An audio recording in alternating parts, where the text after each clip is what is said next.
Olá, muito boa noite. Estamos aqui para a live mensal. Nós vamos falar hoje sobre um tema desafiador que tem desafiado o mundo, não só as organizações. A gente vai conversar sobre depressão, transtorno de ansiedade, síndrome do pânico. O que é isso concretamente? O que acontece no corpo e na mente das pessoas? E o que a gente tem que fazer, o que a gente pode fazer como colega, como líder, como RH. Então, para você que não me conhece, meu nome é Luciana Gazzoni, eu sou fundadora da Light Up Desenvolvimento Humano. Nós trabalhamos com formação e desenvolvimento de líderes, com comportamento, soft skills e desenvolvimento de competências socioemocionais.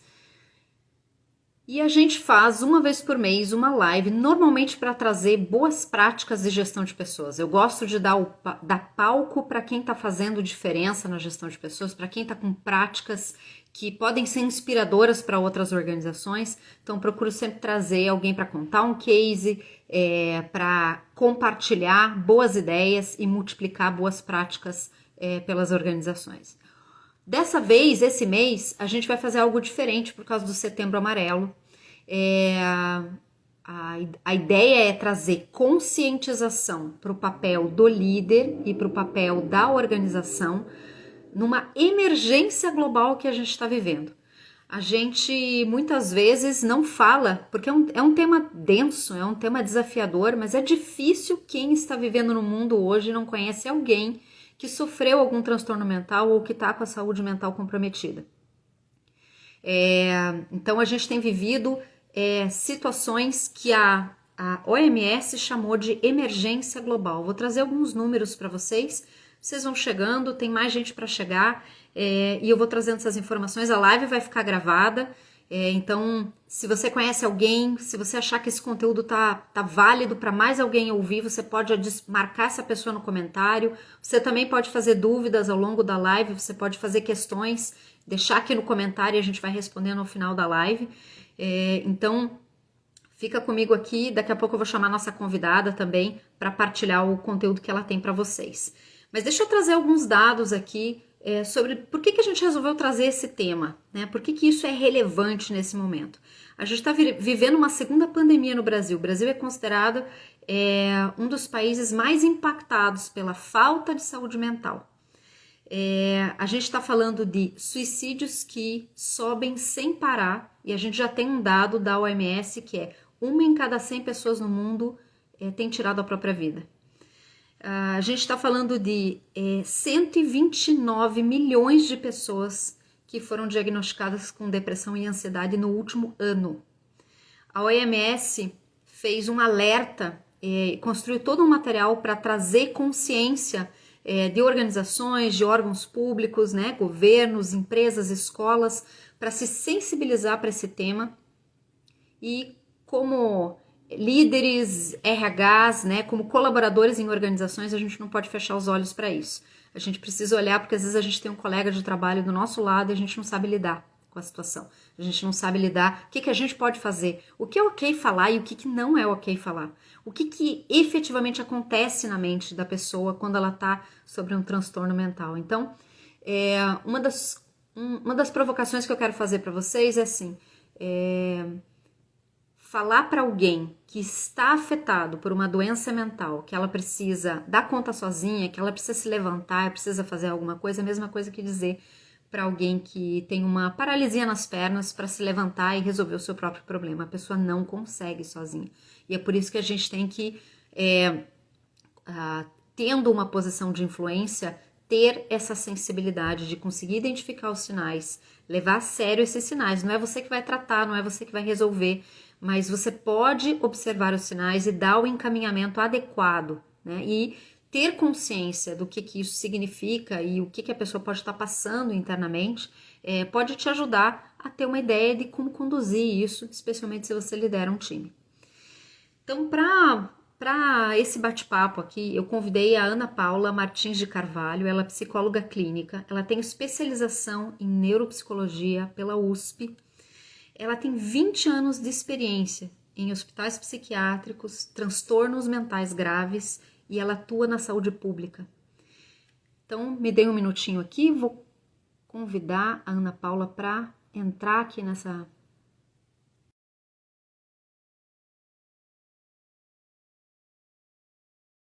Pode ser que você não tenha efetivamente cargo de liderança, mas tenho certeza que isso pode ser útil até para a tua própria consciência, até para que você tenha consciência do que você tem que fazer quando você tem um colega que está numa situação assim. Eu preciso inverter a câmera, que não estou conseguindo. Só um minuto. Tá. Uma flechinha para cima e para baixo, que se você apertar, ela inverte.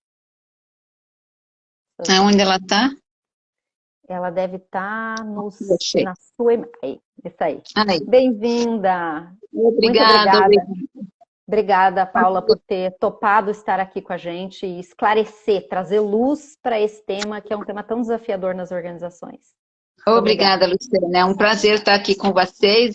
É um prazer falar sobre esse assunto que, para mim, é tão sério, tão grave. E eu vejo todos os dias o quanto isso está influenciando a vida de todo mundo, influenciando a vida das empresas, que eu entendo que precisam de pessoas funcionando, produzindo, mas as pessoas vão produzir melhor se elas estiverem com a saúde mental melhor.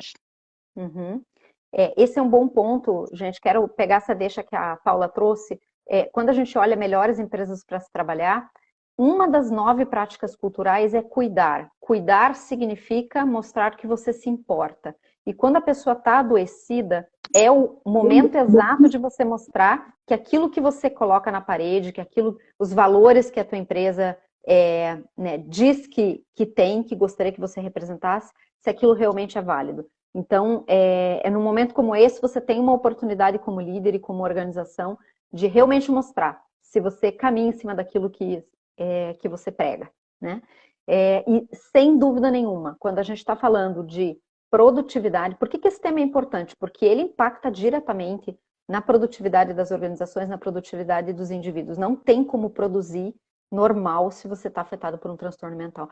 Então, eu queria te convidar, Ana, para contar pra gente o que acontece com uma pessoa que está com depressão. E aí ajuda quem está assistindo aqui a entender o que significa estar com depressão e o que significa estar triste ou deprimido, né? Qual que é a diferença disso, uma patologia para algo que acontece com todo mundo?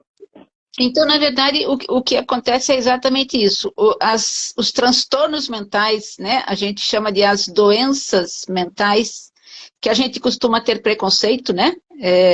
As pessoas não procuram ajuda porque tem preconceito, né? Se você tem diabetes, se você tem hipertensão, você vai procurar ajuda e você vai seguir o tratamento e tomar o remédio. Se você tem um transtorno mental, você procura tudo, menos o médico ou o psicólogo. Você vai procurar uma benzedeira, você vai procurar ajuda com um amigo, você vai procurar uma igreja. Por último, é que você vai procurar um médico, porque existe um preconceito em relação aos transtornos mentais, de que isso é coisa de gente fraca, que isso é coisa de gente que não tem o que fazer, isso é falta de homem, isso é falta de trabalho, né? Vai carpir um lote, vai dar um tanque de roupa para ela lavar para ver se ela vai ter depressão. Uhum. E, na verdade, todas essas emoções que envolvem os transtornos mentais, todos nós temos. Todos nós sentimos tristeza, todos nós sentimos ansiedade. Mas isso vira uma doença, isso vira um transtorno dependendo da quantidade. Então, doença mental, quando a gente fala de humor, né? Depressão é um transtorno do humor. A gente não está falando de bom humor ou de mau humor, a gente está falando de quantidade de humor. Né? O quanto você suporta isso na vida. Então, assim, todos somos tristes, todos temos tristeza, somos tristes de vez em quando. Mas o quanto essa tristeza está afetando a minha vida social, minha vida laboral e minha vida produtiva em todos os sentidos, né? Uma pessoa com depressão grave não consegue fazer essas coisas. E não está necessariamente, também não é aquele estereótipo que a gente tem de uma pessoa deprimida, né? Que é uma pessoa que está descuidada, que não toma banho, que não cuida do cabelo. Existem pessoas que estão por aí trabalhando e estão carregando um caminhão nas costas de depressão. E não são vistas, né? E não são percebidas, porque as pessoas não querem ouvir, né? É difícil ouvir que alguém está sofrendo, porque isso bate no nosso próprio sofrimento e na nossa própria fragilidade, né? Se ele ficou deprimido, eu também posso ficar. Sim, todos nós podemos ficar, é verdade. Né? E Então, pode você falar. consegue trazer elementos do o que acontece no cérebro da pessoa, na mente dela, quando ela está com a patologia? Não com uma tristeza qualquer do dia, mas quando ela está doente. O que ela começa, que sinais o corpo dá e o que acontece na mente dela? Na depressão, especificamente, o que acontece é que a pessoa fica, a gente chama de anedonia. É um desânimo de tudo. Nada anima, nada faz sentido, nada, ela fica sem perspectiva de futuro, né? Mas veja, no sábado a gente vai ter aquela festa que a gente foi no ano passado e você gostou tanto. Tá, e aí? Né? Mas o teu neto vai vir esse fim de semana. Pois é, vai ser difícil aguentar. Né? Aquele neto que eu amo, aquele neto que eu curto, mas eu fico olhando para ele e nada me anima. Né? E quando você diz o que não dizer? O que não dizer para um deprimido que está deitado na cama e sem vontade de nada é: veja o sol lindo lá fora e você aí nessa cama, levanta. Eu devo estar ruim mesmo, porque o sol está lindo lá fora e eu não quero levantar, eu não quero ver. Eu não quero ver o sol. E as causas disso, a gente tem causas, não existe uma causa, né? A gente tem causas genéticas, a gente tem causas ambientais e a gente tem causas pessoais, né? A gente não pode dizer, ele ficou deprimido porque a mãe morreu, porque o marido foi embora, porque ela perdeu o emprego. Isso foi um gatilho para uma coisa que já estava dentro da pessoa, que já estava ali. Uhum. Né? Uhum. Não sei se me faço. Sim, sim, tá ótimo. E, Paula, quando esse gatilho acontece, então vamos colocar aqui alguns pontos pensando no ambiente organizacional. A pessoa, você falou, ela já tem algo dentro dela, pode ser genético, pode ser algo que já estava, né, acontecendo dentro da pessoa, e às vezes o ambiente pode startar esses gatilhos, né? Quando a gente está falando de ambiente de trabalho, gente, a gente precisa. Tem uma coisa que eu tenho percebido nas organizações e que eu acho que é importante a gente ficar atento, principalmente aqui quem trabalha com RH, quem tem um papel de liderança.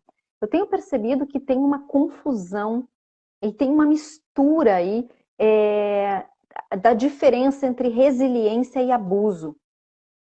Eu tenho percebido que muitas organizações chamam de resiliência aquela necessidade ou aquele convite para que você aguente qualquer coisa dentro da organização. Mas muitas vezes a gente está falando de um abuso que acontece dentro da organização, abuso de uma série de formas de abuso, tanto emocional quanto em excesso de carga de trabalho. Então, tudo isso pode acionar esses gatilhos que a pessoa pode levar a um burnout, mesmo ela fazendo alguma coisa que ela gosta muito. Né? Isso pode acontecer pelo esse excesso, por esse abuso enfeitado de resiliência, que é um nome socialmente aceito. Né? Você precisa ser resiliente. E muitas vezes o que está por trás é um monte de disfuncionalidade do ambiente de trabalho. Faz sentido isso para você, Ana? Sim, sim, faz todo sentido, porque a própria pessoa também não vai conseguir botar limite, né, em relação a isso, porque ela já está se sentindo mal, e ela não percebe esse limite, ela não tem essa noção, né, ela passa a não conseguir fazer nada do que ela já fez antes, mas ela não consegue entender isso, e ela também se culpa e ela também se julga. Então, o que a gente pode fazer para ajudar? Fundamentalmente, não julgar. Uhum. Uhum. né? E não exigir o que a pessoa não tem para dar, né? Uhum. E é certo dizer que quando uma pessoa está com a patologia da depressão, não triste porque perdeu o emprego, ou triste porque não gostou das mudanças que aconteceu na organização, mas quando ela está realmente afetada pela doença, que a gente falava dos circuitos elétricos que acabam não funcionando tão bem, né? Que para Uhum. quem é leigo aqui que está nessa live, o nosso cérebro todo se movimenta, entre aspas, por circuitos elétricos, né? E a pessoa que Eletricidade, está o com cérebro e depressão. o coração. Uhum. Uhum. E, E e explica um pouco para quem está aqui nessa live, o que acontece dentro do cérebro nessas sinapses de alguém que está com a patologia? o que acontece é que a pessoa para de produzir alguns elementos que os antidepressivos vão agir exatamente para fazer com que esses elementos estejam mais disponíveis no cérebro, como as endorfinas, né, que a gente pode ter no exercício físico, as serotoninas, né, as dopaminas, que são coisas que a medicação, o antidepressivo, faz com que as sinapses deixem essas substâncias mais disponíveis no cérebro para que ele passe a funcionar normalmente, não só como uma tristeza, né? E o que determina a diferença entre tristeza e depressão? O tempo e a quantidade disso. O quanto que aquilo está me afetando,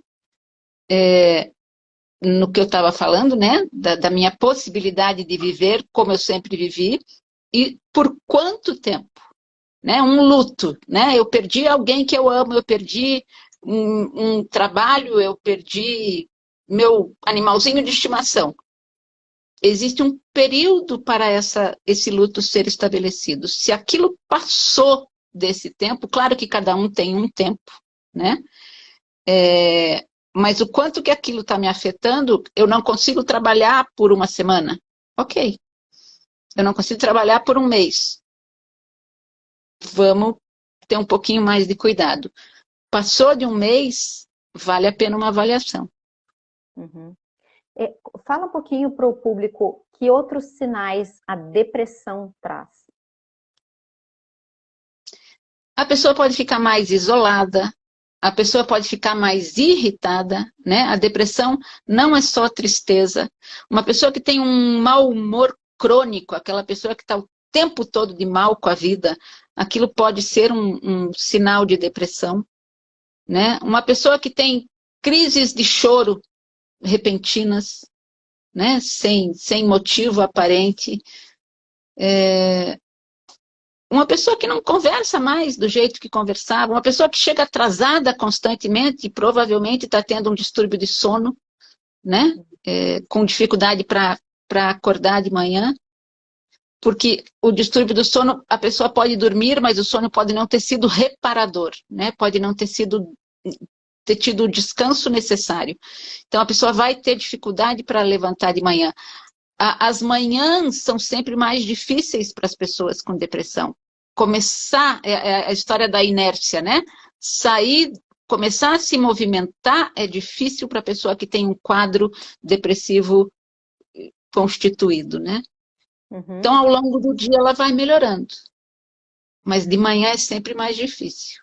Então, olha só, gente, são sinais que são razoavelmente fáceis da gente observar no dia a dia, né? A gente consegue perceber uma mudança de comportamento na pessoa. Tem uma chave aqui importante que o cérebro dela não está funcionando na sua normalidade. Então, isso vai impactar o comportamento de alguma forma, e todos aqueles hormônios relacionados ao bem-estar não estão tão presentes, né? Então, uma coisa que eu quero provocar vocês que estão assistindo é assim, ó, a gente não fica questionando alguém que tá, se o médico diz que você está com falta de vitamina D, e eles falam para você fazer uma reposição de vitamina D, você não fica questionando assim, puxa, mas deixa eu tentar fazer uma reposição de vitamina D, procurando conversar com um amigo ou fazendo isso. Você vai fazer aquilo que você sabe que você precisa daquele elemento para funcionar bem o teu corpo, né? Então, quando a gente está falando de alguém que está com uma patologia diagnosticado, tá? Não é eu acho, é diagnosticado por um profissional que está com depressão, ele talvez precise de uma medicação para sair daquele quadro, né? É importante a gente tomar consciência disso, porque às vezes a gente fica batalhando, né? E muitas vezes a própria pessoa que está com um quadro depressivo batalha porque ela não quer a medicação. E isso também é um sinal, né, Paula? Isso acontece frequentemente, né? Isso é uma coisa bem importante, Luciana, que a gente fundamentalmente não questione a conduta médica, porque já foi difícil para a pessoa aceitar. Se ele chega na empresa e alguém fala, credo, mas você está tomando tudo isso de medicação? Ou, mas antidepressivo para quê? A tua vida é perfeita. Olha o emprego que você tem. Não ajuda em nada, pelo contrário, né? É a velha história da pessoa vai dizer, é mesmo, eu acho que eu não vou tomar então. E aí vai tudo por água abaixo. Importante ter claro assim, toda a medicação psiquiátrica, ela precisa de um tempo, porque ela precisa fazer nível no sangue para ela começar a fazer efeito. Então, um antidepressivo, um estabilizador de humor para os transtornos bipolares, você não vai tomar e ele vai fazer efeito daqui a meia hora, daqui a 1h30, como um remédio para dor de cabeça. Você vai precisar tomar essa medicação por 20 a 30 dias para ele começar a fazer efeito. Então, é por isso que a gente tem tanta resistência aos tratamentos, né? Porque a pessoa toma o remédio e fala, eu não vou tomar isso porque ele não está fazendo efeito. E, às vezes, o líder da empresa vai dizer, mas você já está tomando remédio há uma semana, você não vai voltar para o trabalho? Talvez não. Talvez não com tudo que ele tinha para dar antes, né? E talvez não por um tempo, mesmo depois que o remédio começou a fazer efeito. Porque aquela pessoa não estava acostumada a viver desta forma. E ele passa a ter que viver dessa forma, a ter que viver diferente do que ele era. E a própria adaptação à medicação, né? Eu, como líder, tive experiência de ter pessoas que estavam com transtorno mental no meu time e percebi, assim, que leva um tempo também para conseguir se adaptar àqueles sinais, né? Às vezes a boca seca, né? Às vezes a pessoa entra numa situação que ela trava, né? O que eu faço agora, né? Mas sempre conseguiu fazer isso, por que não está conseguindo agora? Porque existe algo que está impactando o funcionamento normal do cérebro. É isso que a gente precisa tomar consciência. Não, existe a doença, a pessoa não está no normal. E existe o efeito colateral da medicação também. Né? Então, às vezes, a pessoa está mais lentificada e acha que é efeito colateral do remédio. Não, isso é sintoma da depressão. Fica tudo... parece que fica um gap, assim, entre o que eu escuto e o que eu consigo entender do que eu estou escutando, né? Ou o que eu quero fazer e o que meu corpo é capaz de fazer, né? E Ana, uma pergunta que os líderes às vezes ficam ansiosos. Isso passa? Ou a pessoa vai ficar assim para sempre? Não, isso passa. Se ela levar a sério o tratamento, isso passa. A gente tem história de muita gente muito produtiva e tratando-se de depressão, tratando-se de transtorno bipolar, tratando-se de crises de transtornos de ansiedade, né? Isso é possível.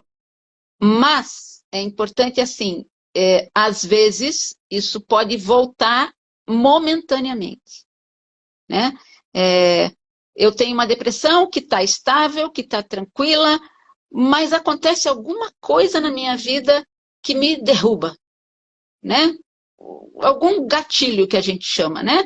Uma briga com um namorado, uma fechada no trânsito, às vezes uma coisa que parece insignificante, mas aquilo me derrubou e eu vou ficar mal por um tempo, mas eu vou voltar. É como um diabético, né? Que às vezes pode pode acontecer alguma coisa que desestabiliza ali, ele vai ter uma crise de hiperglicemia ou de hipoglicemia, mas vai reajustar a medicação e vai voltar a fazer todas as atividades. É importante também lembrá-lo que todo transtorno de tireoide cursa com transtornos mentais, com depressão ou com mania, que é uma euforia, né, que a pessoa pode ter. Interessante isso. E outra pergunta que às vezes as pessoas ficam preocupadas, né? Eu não quero tomar remédio porque eu não quero ter que tomar remédio para o resto da vida.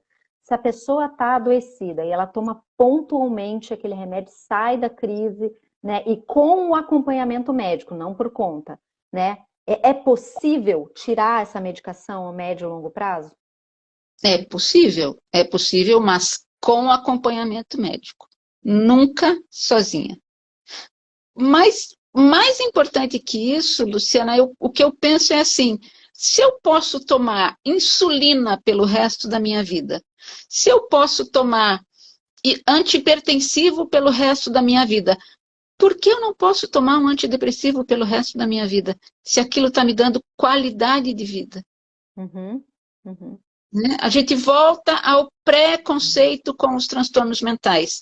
Como se transtorno mental, de novo, fosse coisa de gente fraca, fosse coisa de gente que menor, né? De menos valia do que o resto.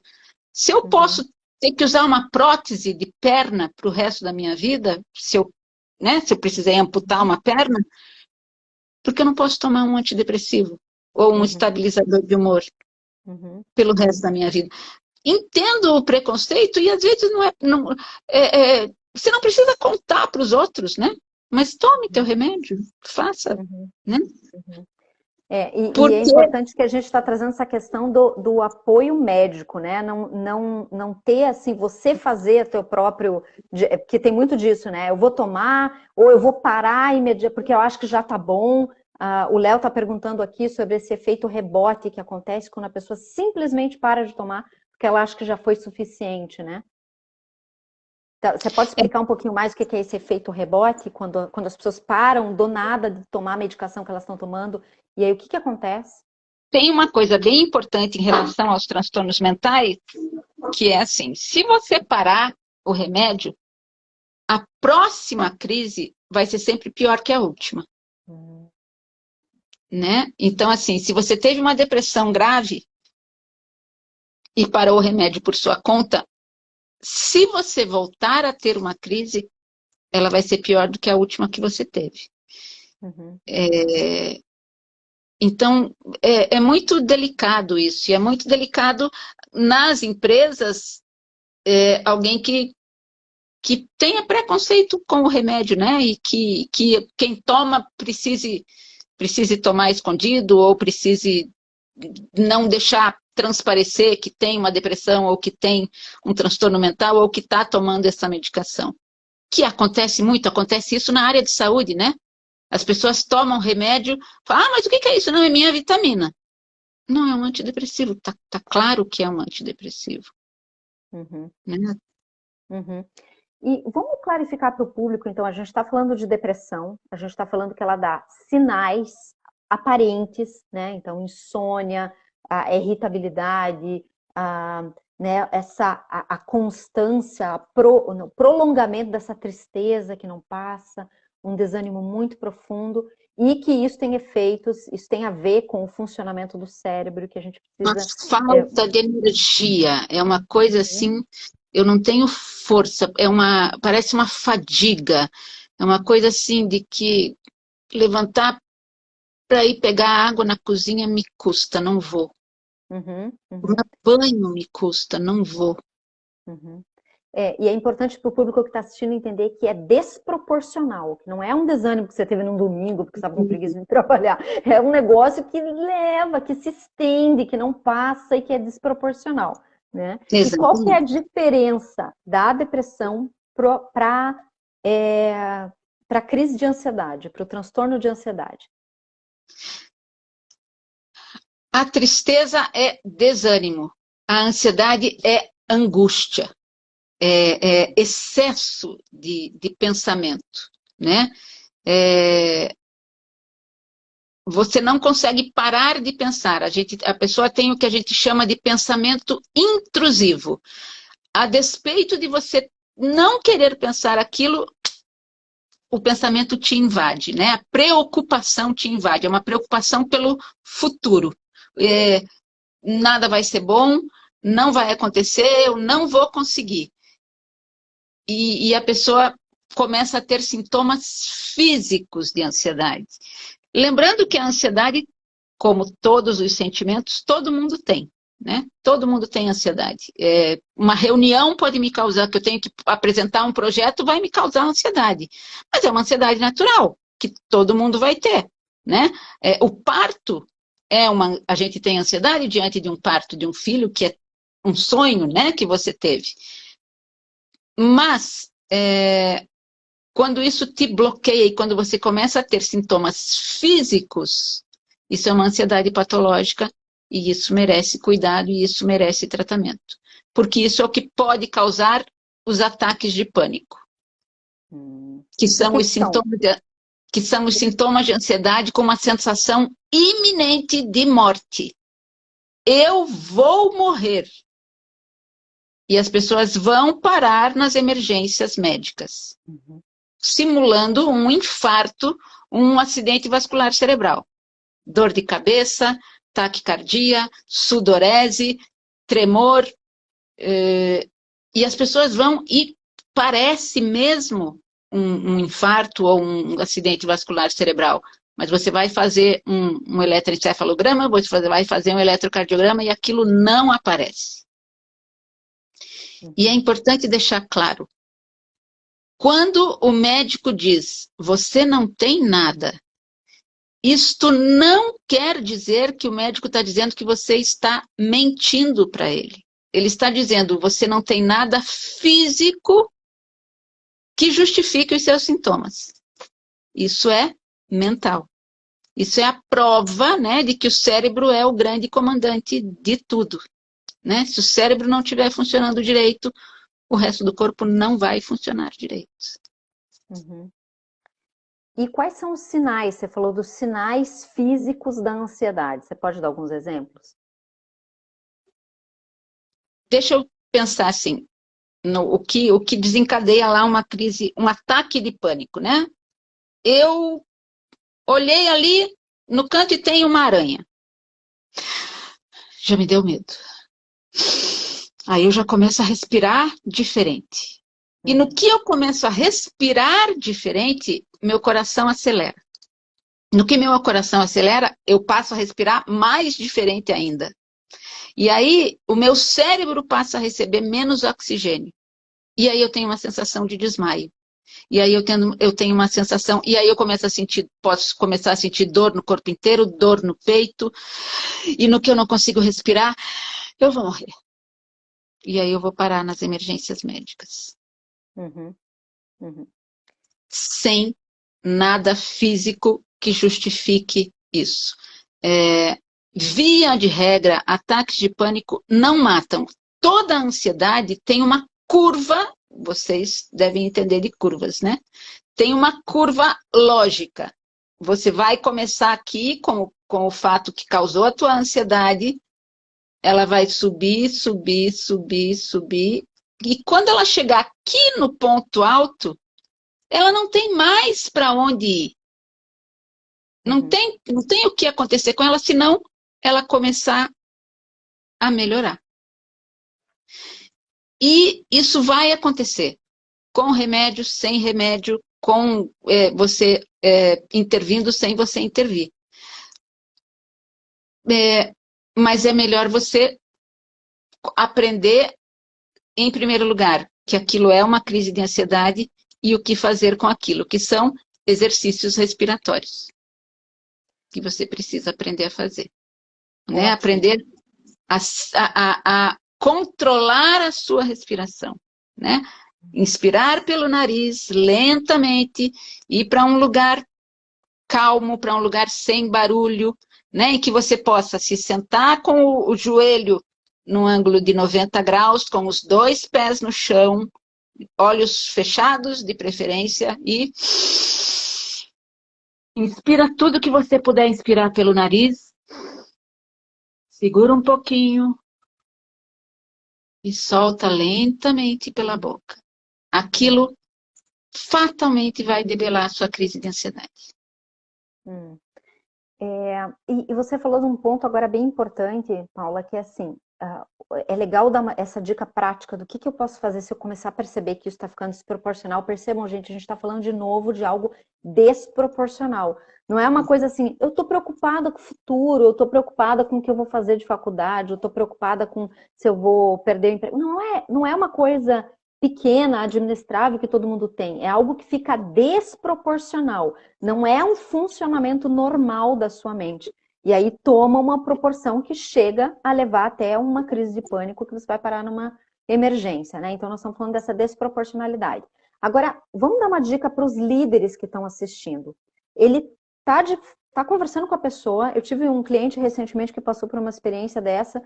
Ele estava apresentando um número para ele. Ele é diagnóstico de transtorno de ansiedade, está, né, passando por um tratamento, ainda não chegou num nível de estabilidade, e ele é um baita de um profissional, super competente, chegou na frente de uma plateia e Travou.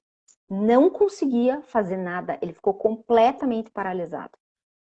O que um líder pode fazer para ajudar uma pessoa? Dei esse exemplo, né? Mas pode ser, às vezes, no dia a dia, ali, você percebeu que alguma coisa não está normal naquela pessoa. O que o líder pode fazer? Ou o que ele pode falar que vai, de fato, ajudar a pessoa? Ele pode dizer, tá tudo bem se você não conseguir, em primeiro lugar, porque isso pode acontecer. Né? A pessoa pode não conseguir naquele momento. Mas vamos ali atrás, vamos ali no canto, vamos ali em algum lugar e vamos ver se você consegue retomar isso. E fazer esse exercício de respiração. Eu passei por uma experiência dessa no oftalmologista. Eu estava no oftalmologista e um senhor de idade que tinha 80 e poucos anos teve uma crise de ansiedade quando dilatou a pupila.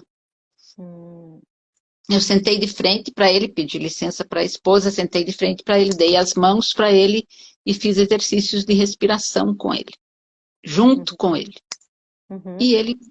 E aquilo passou e ele melhorou e foi fazer o exame dele que precisava. Então, é demonstrar o apoio, dar essa permissão emocional de ok, se você não der conta, eu tô aqui, né? Curiosamente, esse líder que viveu isso, aconteceu algo muito parecido. Uma pessoa do grupo, que era a par dele, percebeu que alguma coisa... Então, olha só a importância de você ter alguém na equipe que saiba o que está passando com você, né? Ela sabia que ele estava com esse desafio, ela sabia quem ele era, e sabia que ele era um baita no profissional, que ele tinha o conteúdo, né? E ela entrou na deixa, começou a fazer uma introdução para ele conseguir ter tempo de se reorganizar. Né? E aí conseguiu ganhar esse tempo, checar com ele se ele conseguia dar continuidade, e foi a estratégia que eles acabaram fazendo ali de uma forma intuitiva, mas que se você tem se você tem um transtorno de ansiedade e você tem alguém no teu time que sabe disso e que tem que consegue fazer essa leitura empática, você pode até combinar, olha, se acontecer isso, podemos combinar uma estratégia, né? Talvez isso, inclusive, ajude a pessoa, né? Eu tenho aqui um backup, né? A pessoa ter isso é fundamental. É fundamental se ela tem uma crise de ansiedade, né? Porque essas crises podem vir de uma hora para outra, né? Eu trabalho como SUS, isso acontece muito nos ônibus, né? A pessoa entra em crise de ansiedade dentro de um transporte público. E aí? O que ela faz? Né? Ou ela entra em crise no trabalho, né? E aí? Alguém do trabalho precisa saber, sem preconceitos, sem achar que porque aquela pessoa tem ansiedade, porque aquela pessoa tem depressão ou transtorno bipolar, ela é menos do que qualquer outra pessoa. Às vezes são pessoas que produzem muito, muito, porque tem lá um comportamento de compensação, né? Eu vou provar para todo mundo que apesar de ser deprimida, eu consigo trabalhar. Apesar de ser ansiosa, eu consigo trabalhar.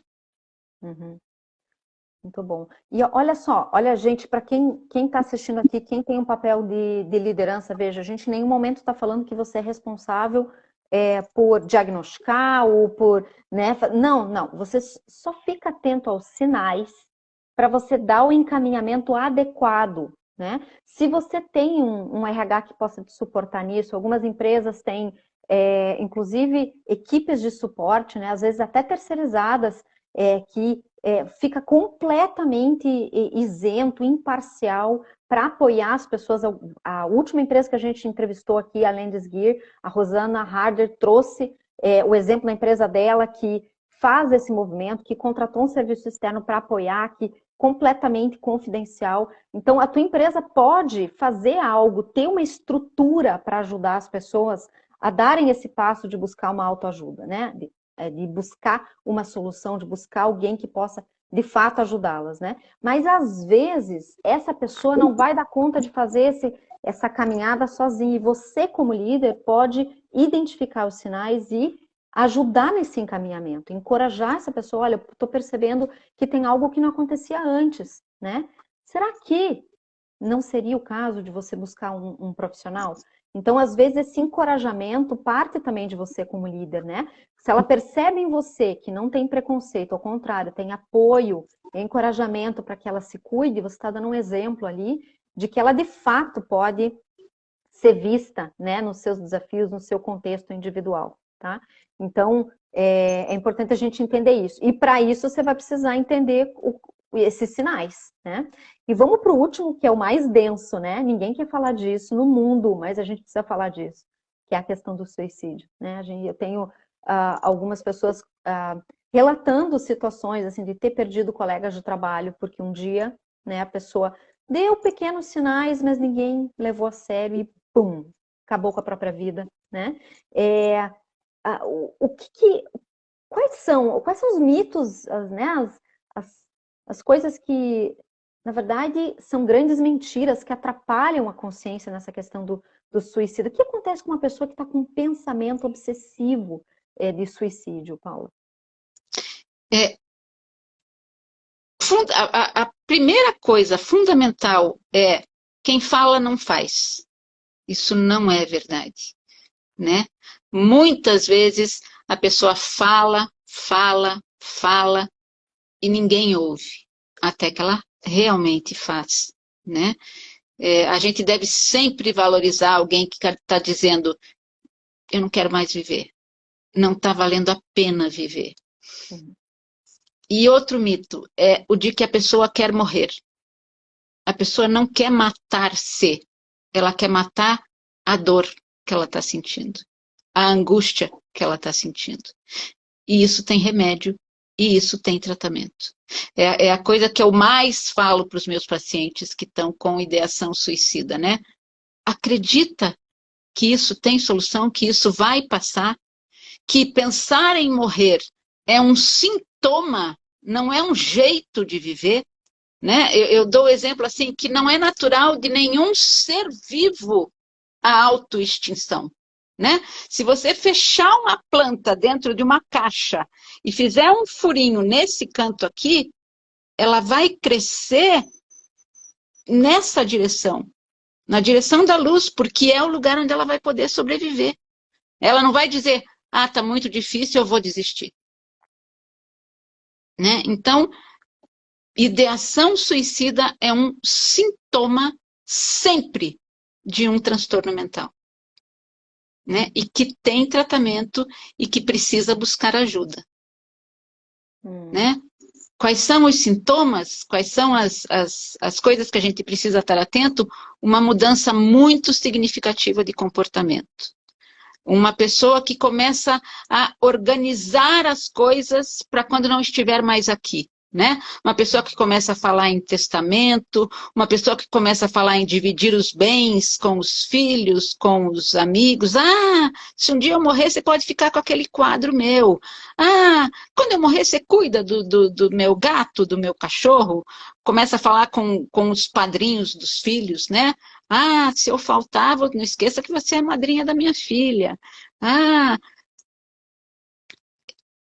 são coisas sutis, parece muito óbvio quando eu começo a falar, mas são coisas muito sutis, né? E que a gente precisa estar atento. E também tem outra questão, né? Existem suicídios impulsivos e existem suicídios planejados, né? Essa impulsividade não é comum no paciente deprimido, ela é mais comum no paciente bipolar, né? No paciente deprimido é mais comum o planejamento, ele se planeja para morrer, né? Ele organiza a vida para morrer. Ele começa a cuidar de documentos, ele começa a cuidar e a organizar a vida para deixar quem ele vai deixar bem, né? Que é diferente da impulsividade do paciente com transtorno bipolar, que ele pode cometer suicídio num momento de raiva, num momento de desespero, num momento, né, em que ele tem um ato impulsivo que nem era o que ele estava querendo fazer, mas ele acaba fazendo. E o que você recomenda? Eu sou líder e eu estou observando que tem alguma coisa ali, que a pessoa começou a dar esses sinais. O que o líder pode fazer? O que pode ser útil? Conversar com essa pessoa. Mais do que conversar, escutar essa pessoa, né? Em toda coisa que você vai fazer de abordar um paciente que está com ideação suicida, você tem que falar o menos possível, mas tem que deixá-lo falar, fazê-lo falar, né? Olha, Luciana, eu estou percebendo que está tudo muito difícil para você, você não quer falar sobre isso? Né? O que está acontecendo? O que você está pensando? Isso exige tempo, né? Isso não vai acontecer de uma hora para outra. Isso exige tempo e isso exige um lugar reservado, né? Sem gente passando de um lado para o outro, sem eu estar aqui olhando para você e vendo gente passar ali, sem eu ter a sensação de que tem alguém que possa estar escutando. Um lugar reservado e um lugar com tempo para escuta. Você precisa deixar essa pessoa falar. E indicar ajuda, né? A gente tem os consultórios médicos, mas a gente tem também no Brasil o CVV, que é o Centro de Valorização da Vida, né? Que funciona 24 horas por dia, é no telefone 188, né? São voluntários que trabalham no CVV e eles estão lá 24 horas por dia e qualquer pessoa pode telefonar ou pode entrar. Agora, como os jovens têm muito mais tudo escrito, né? Tem os blogs também, né? Que eles podem conversar, que é no cvv.org.br. Às vezes a pessoa não quer falar com alguém conhecido, né? Ela pode ligar nesse lugar e ela vai ser escutada por alguém que ela não precisa nem dizer o nome dela, nem onde ela mora, ela vai só ser ouvida. Falar em todo transtorno mental tem um efeito fundamental. Eu me preocupo mais com quem não fala do que com quem fala, né? Às vezes, as pessoas que têm ideação suicida ficam muito caladas, são as que mais me preocupam. Né? Então, assim, outra coisa fundamental é na observação. Se tem alguém que está muito, muito, muito calado, está no meio de uma festa, todo mundo falando, todo mundo andando de um lado para o outro, e a pessoa está lá, num refeitório, né? Numa hora de almoço, sentada olhando o movimento. Vamos chegar, vamos ver o que está acontecendo. Oi, Luciana, tudo bem? Você está bem hoje? Aconteceu alguma coisa? Quer falar? Eu estou aqui para te ouvir. Não é fácil essa tarefa.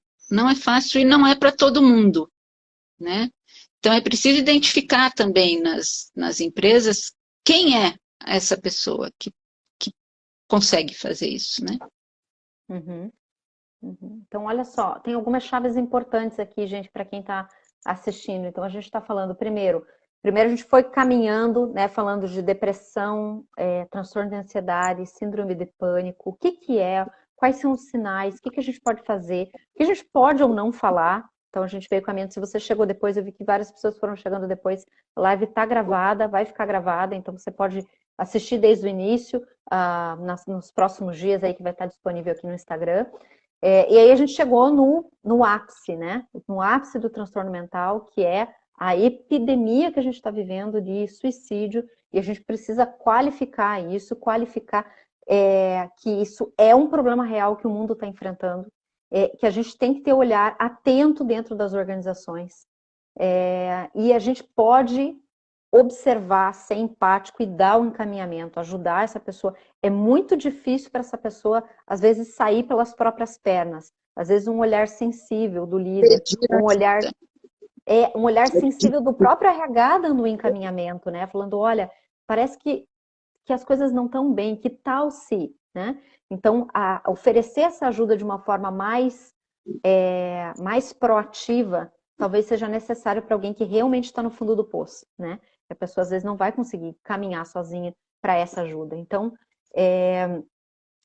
o objetivo desse nosso bate-papo aqui é trazer consciência para você do que de fato são esses transtornos mentais, né? E como que eles afetam o dia a dia do trabalho. O que a gente pode fazer como líder, né? Então, a gente está chegando ao fim aqui do nosso bate-papo.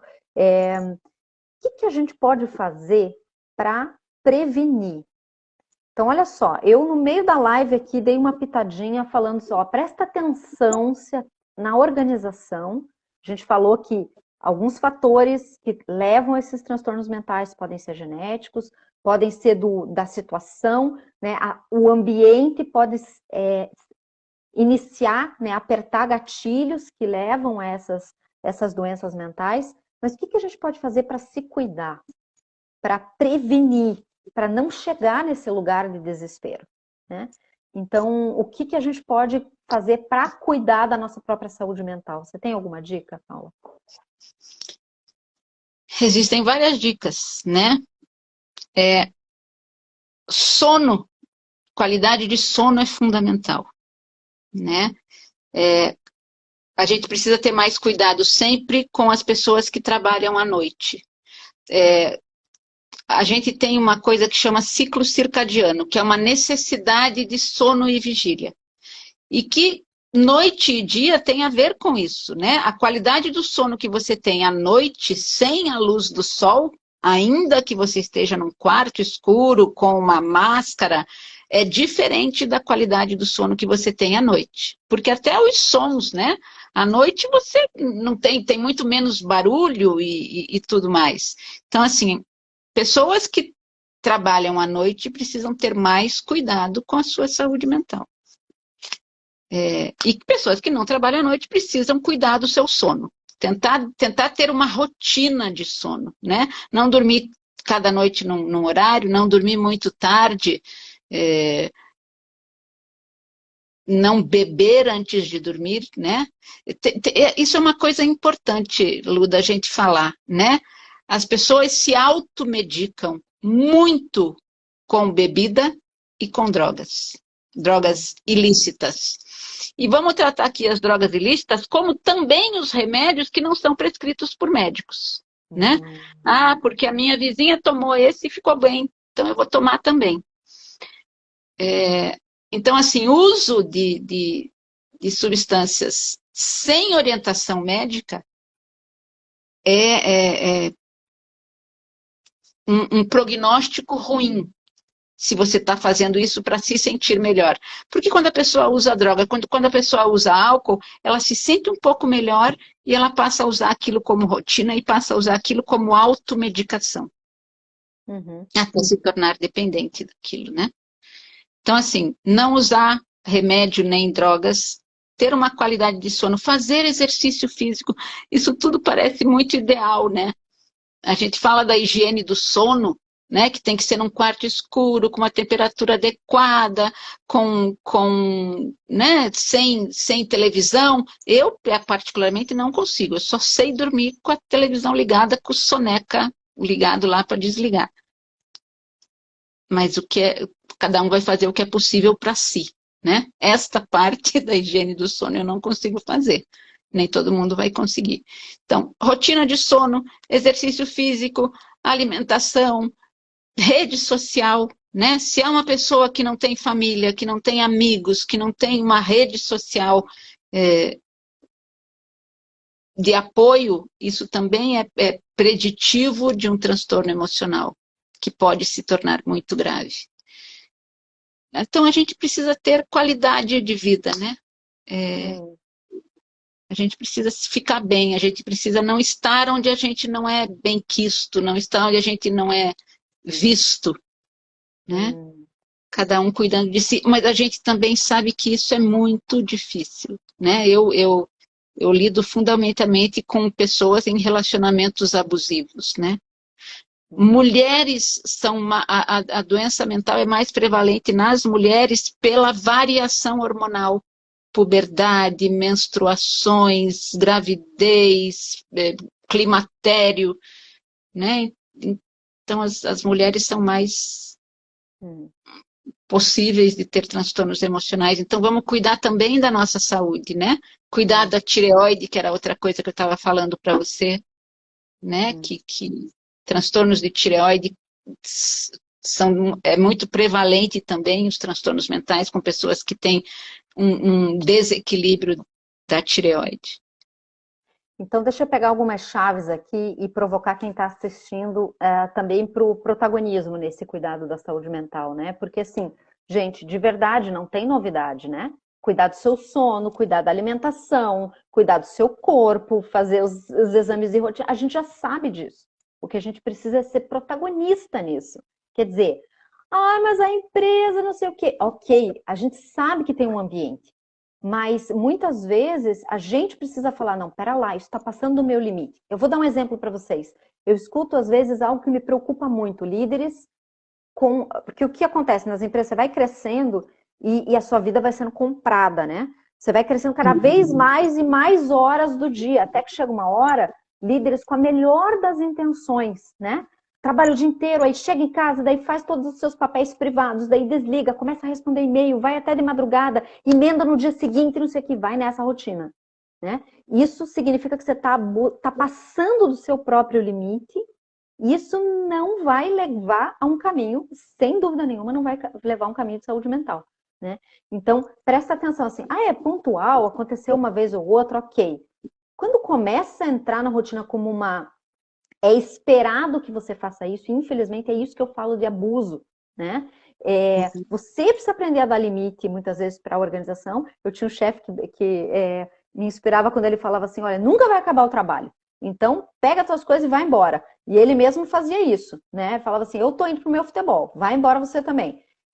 Então, dá um exemplo se você é líder, né? Não fica até 2 horas da manhã mandando e-mail pro teu colaborador, porque ele vai começar a ficar ansioso também. Será que eu deveria estar respondendo às 2 horas da manhã? Então, dá o tom como líder de que é ok cuidar da sua saúde mental, até porque a pausa que você faz, a qualidade da pausa é que vai efetivamente dar o ritmo, né? Não é emendar uma coisa na outra. Então, cuidar ativamente do seu corpo, das suas emoções, do funcionamento do corpo de uma forma geral, é fundamental para você ficar bem, né? E uma pessoa que está bem emocionalmente, que está, né, saudável, ela vai produzir muito mais. Porque não é a quantidade de tempo que vai determinar a sua produção, né? No trabalho. Não sei se eu estou enganada em relação às empresas. Com certeza, com certeza. Mas é a qualidade do que você apresenta como resultado, né? Então não adianta, se você está tendo que ficar mais tempo para produzir a mesma coisa, é sinal que alguma coisa está errada. Vamos rever. Né? E às vezes acontece esses picos, né? Nas organizações a gente tem picos de trabalho, só não pode ser sempre desproporcional, né?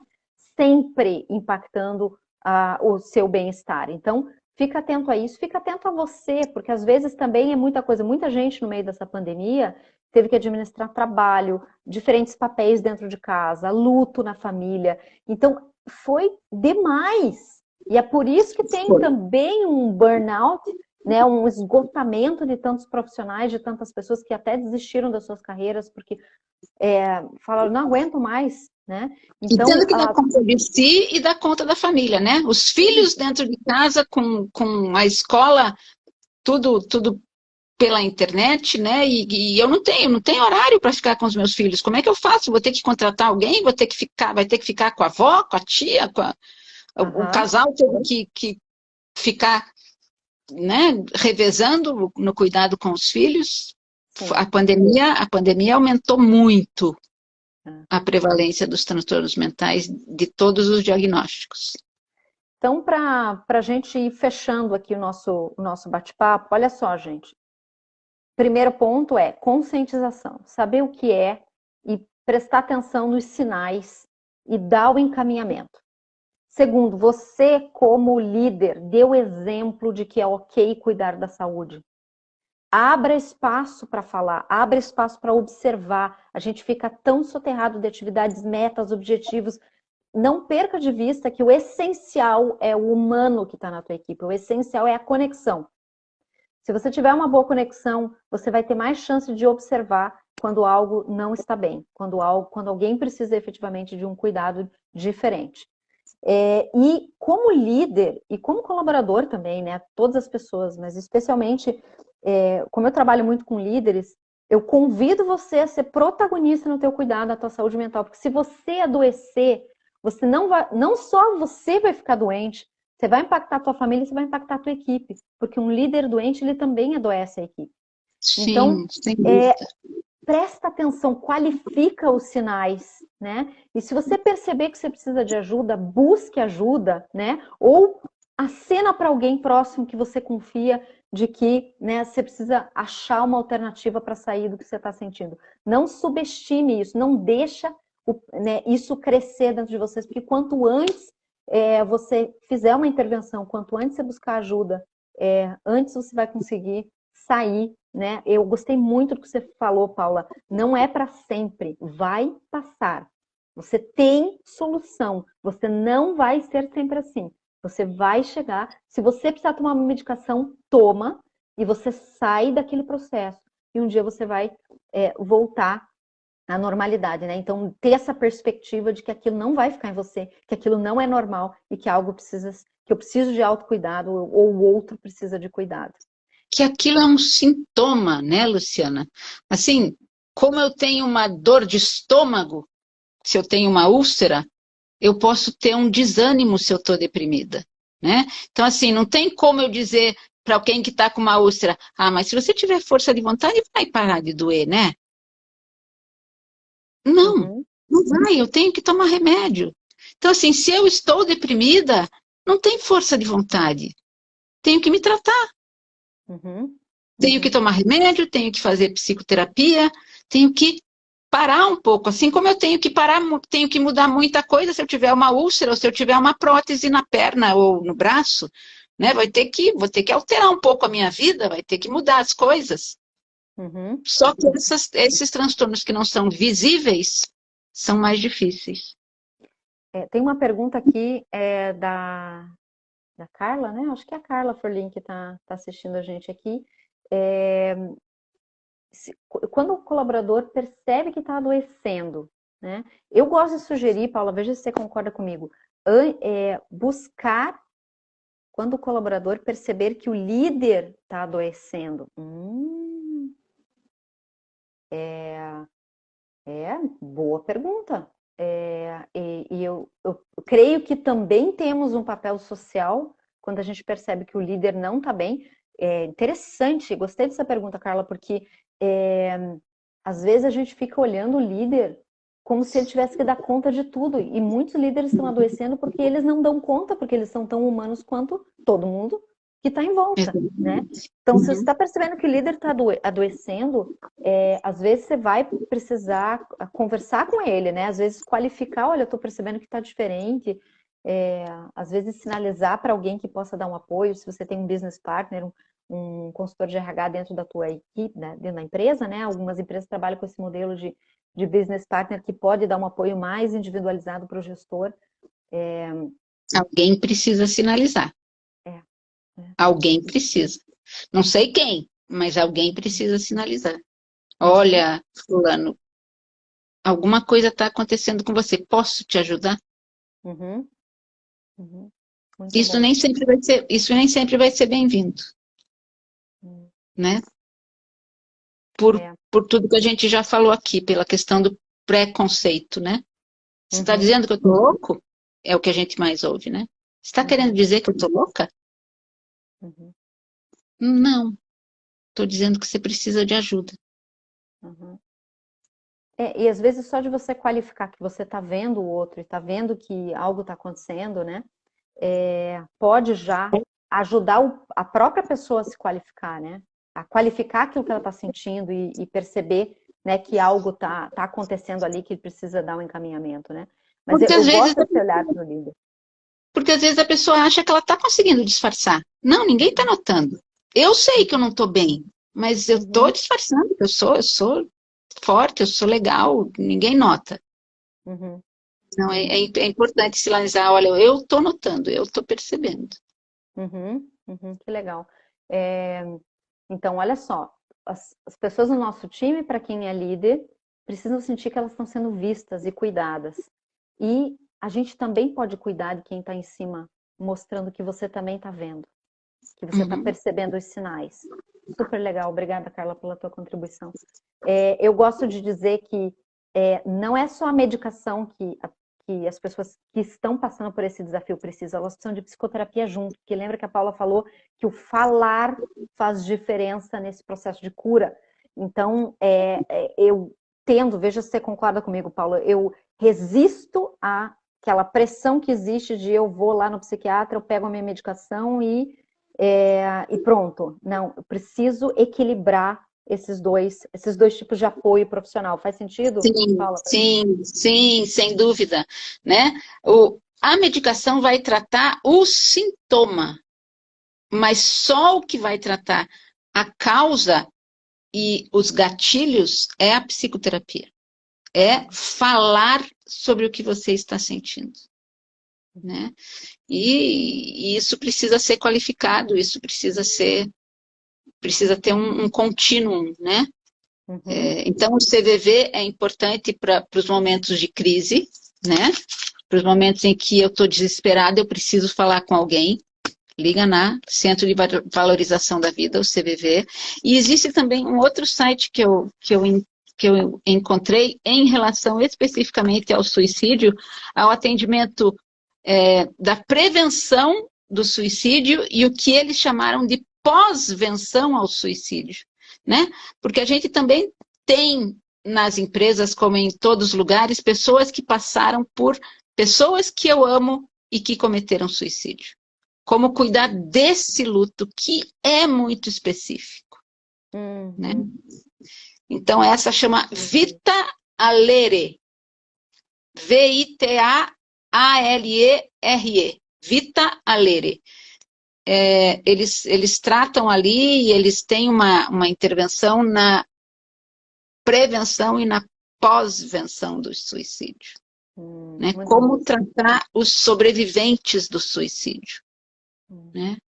E que a gente deve ter, como você falou, né? É uma epidemia.